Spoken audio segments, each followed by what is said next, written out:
With Ronnie Radke's upcoming release from prison looming large, there's plenty of talk swirling around the internet right now about Ronnie and what's up next for him.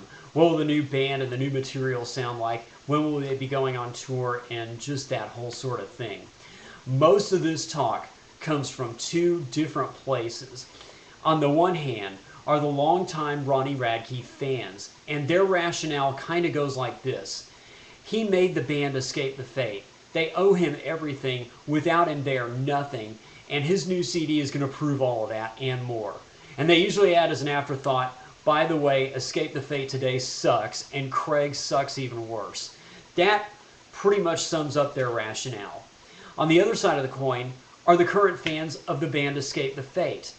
And their line kind of goes like this. Okay, they were successful with Ronnie. They've gone on to a far greater success since he's been gone, putting out 2 monster CDs, countless world tours, and amass a following bordering on worldwide domination. Now, what was your question? That pretty much is the rationale for the Escape the Fate fans. But this has to be said.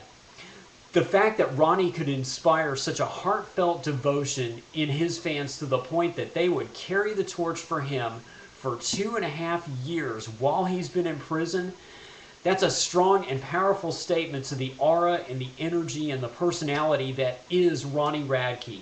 And in my opinion, that is well-founded, because from where I sit, this really is a landmark CD.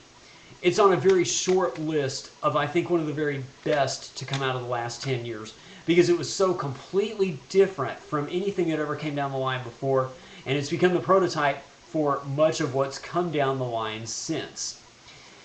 Here's what we don't know.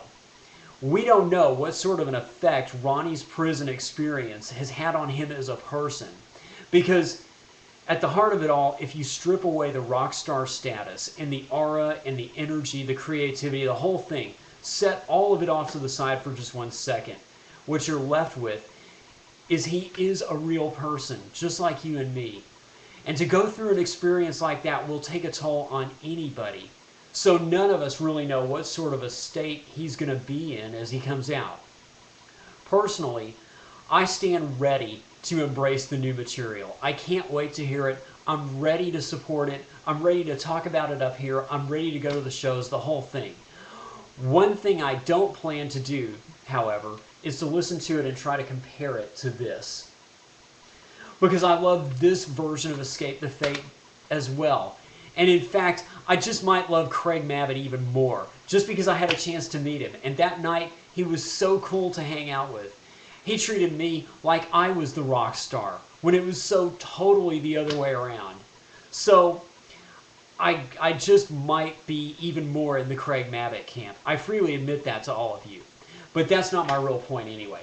My real point is that the new music scene should be and is plenty big enough to handle both personalities. And well, it should be, because it's the efforts of both of these singers that have built it up into what it is today. Not even to mention the countless others who've come on board since then. So, this has been Steve, wishing Ronnie all the best, wishing Escape the Fate all the best, and I'd like to thank all of you for watching. Maybe coming in here as a voice of reason, I don't know. Make of this what you will.